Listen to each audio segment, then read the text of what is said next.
Friends, BA part third Hindi literature first paper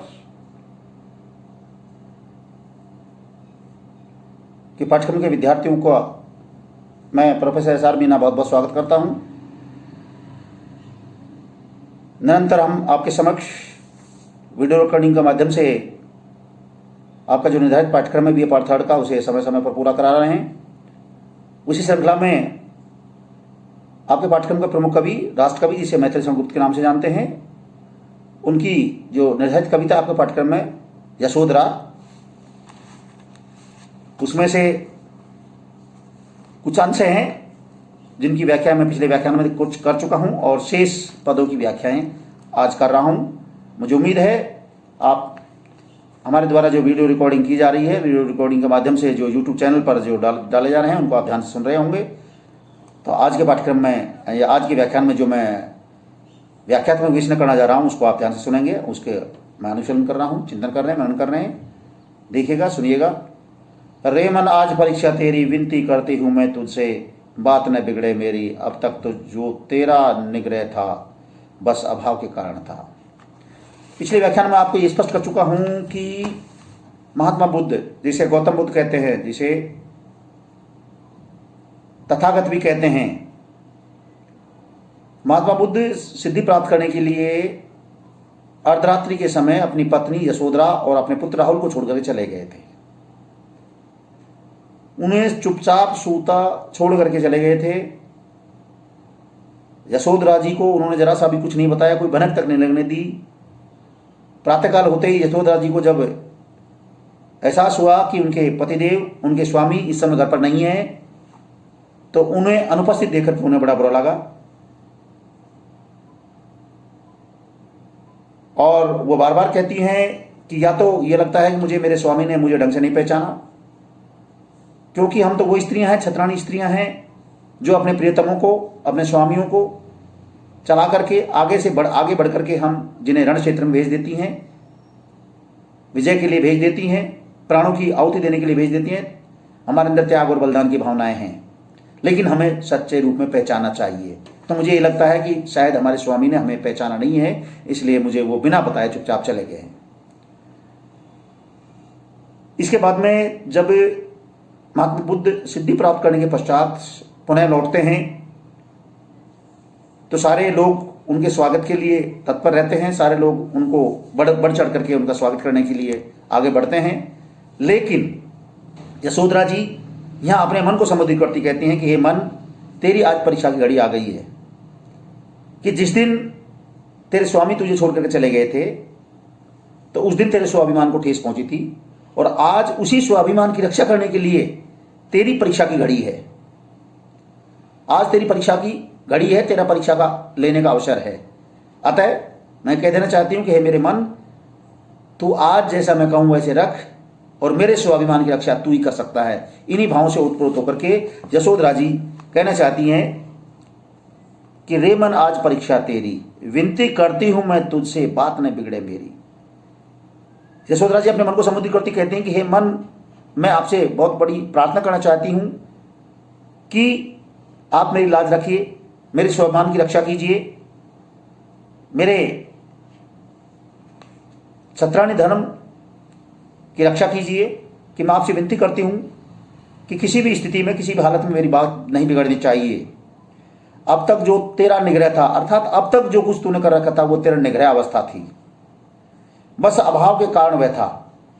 अर्थात अब तक प्रियतम अपने पास नहीं था। हे मन, अब तक यानी प्रियतम यानी महात्मा बुद्ध जो मेरे स्वामी हैं, मेरे पति देव हैं, वो अब तक अपने पास नहीं थे, इसलिए उनका अभाव हमें खटक रहा था और वो समय हमने अब तक पास कर लिया, गुजार लिया।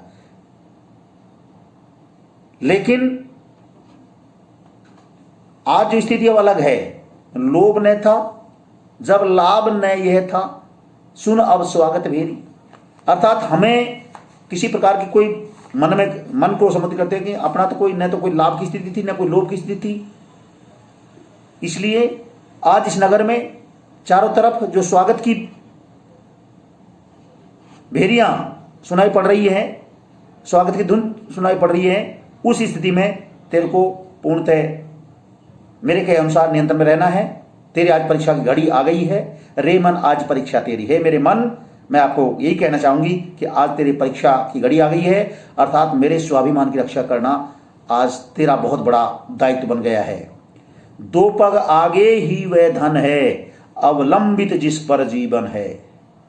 पर क्या पथ पाता यह जन है, मैं हूं और अंधेरी।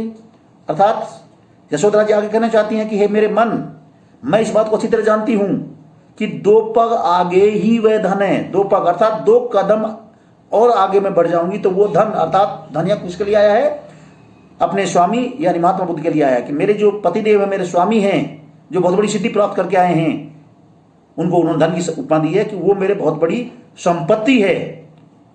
यानी संपत्ति रूपी मेरे जो स्वामी हैं वो मेरे सामने से मुश्किल से 2 कदम यानी थोड़ी दूर आ गई हैं।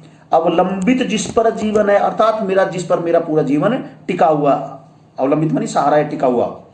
पर क्या पथ पाता यह जन है, अर्थात क्या आज तक इस संसार के लोगों ने क्या आज तक इस बात को अच्छी तरह से पहचाना है? क्या मेरे लिए यही रास्ता है, यही मार्ग है? मैं हूं और अंधेरी, अर्थात मैं स्वयं इस बात को अच्छी तरह जानती हूं प्रीतम परमात्मा के अभाव में आज मेरी जिंदगी में बहुत बड़ा अंधेरा बना हुआ था अब तक। अतः मैंने वो अंधकार में समय गुजार लिया, निकाल लिया। तो फिर आज प्रियतम महात्मा बुद्ध असिद्धि प्राप्त करके लौटे हैं। तो हे मन, क्योंकि वो मुझे बिना बताए चले गए थे, मैं अपने आप को आत्मग्लानि महसूस करती हूं और मेरे स्वाभिमान को ठेस पहुंची है। अतः मैं आपको कह देना चाहती हूं कि आप नियंत्रण में रहिए, मेरे के अनुसार रहिए, और आज आपकी परीक्षा की घड़ी है। यदि वे चले आए हैं इतना तो 2 पद उनको है कितना। आगे यशोधरा जी कहना चाहती हैं अपने मन की भावनाओं को, अपनी पीड़ाओं को और अपने स्वाभिमानी मन के साथ विचारों को कहना चाहती हैं कि मेरे स्वामी सिद्धि प्राप्त करके इतनी लंबी दूरी से चल करके यहां तक आ गए हैं, तो उनको मेरे घर तक आने में क्या तकलीफ है, अर्थात उनको तकलीफ नहीं होनी चाहिए, उसमें उनको लाने की कोई आवश्यकता नहीं है, उनको स्वयं को ही चल करके आ जाना चाहिए। क्योंकि जब इतनी लंबी दूरी पार करके वो सिद्धि प्राप्त करके आ गए हैं तो 2 कदम यानी अपना जो घर है वो जहां पर वो है वहां से कोई ज्यादा दूरी थोड़ी है, यानी वो आराम से आ सकते हैं। 2 पद उनको है कितना, अर्थात थोड़ी सी दूरी उनको क्या कितनी लगती है, क्या है, आराम से आ सकते हैं। क्या भारी वह, अर्थात उनको क्या भारी है, मुझको जितना, लेकिन मुझको बहुत ज्यादा भारी है। क्योंकि यह भारी इसको इसलिए बताया गया है कि यशोदा ये कहना चाहती हैं कि जिस समय मेरे प्रियतम महात्मा बुद्ध जी मुझे त्याग करके गए थे, मुझे और राहुल जी को, तब मुझे बहुत बड़ा धक्का लगा था, मेरे स्वाभिमान को ठेस पहुंची थी। अतः मैं कह देना चाहती हूं कि आज मुझे आगे बढ़कर के उनको लाने में बहुत बड़ा भार स्वरूप महसूस हो रहा है। पीठ उन्होंने फेरी, पीठ फोड़ना अर्थात मुंह मोड़ना, अर्थात एक तरह से यशोधरा जी कहना चाहती हैं कि वही मुझसे पीठ मोड़ करके गए थे, यानी मेरा अपमान करके गए थे, मेरे स्वाभिमान को ठेस पहुंचा करके गए थे। अतः हे मेरे मन, मैं आपको कह देना चाहती हूं कि आज तू मेरे स्वाभिमान की रक्षा कर, तू ही मेरे स्वाभिमान को बचा सकता है। अतः तेरी परीक्षा की घड़ी है। सब अपना अपना सौभाग्य मनावें। इस नगर के सारे लोग अपने अपने सौभाग्यशाली होने की बात कर रहे हैं कि दरस परस बहुत से लोग तो उनके दर्श करके, उनका स्पर्श करके अपना आप को धन्य महसूस कर रहे हैं, निःश्रेयस पावें, और बहुत से लोग अपने आप को श्रेयस, जो अब तक निःश्रेयस थे वो अब श्रेय लेने का कोशिश कर रहे हैं। उद्धारक चाहे तो आवें। यदि वो अपने आप को उद्धार करता मानते हैं और हमें चाहते हैं तो वो चल करके यहां तक आएं। यही रहें ये चेरी, अर्थात हे मेरे मन, मैं तेरे को कह देना चाहती हूं, मैं अपने प्रियतम महात्मा बुद्ध की एक तरह से दासी हूं, चेरी मानी दासी हूं, और मैं तेरे को कह देना चाहती हूं कि मैं यहीं रहूंगी, मैं आगे बढ़कर उनको लेने के लिए नहीं जाऊंगी। अतः मैं तेरे को कह देना चाहती हूं, रे मन आज परीक्षा तेरी। हे मेरे मन, तू ही मेरे स्वाभिमान की रक्षा कर सकता है, तू ही मेरे स्वाभिमान को बचा सकता है।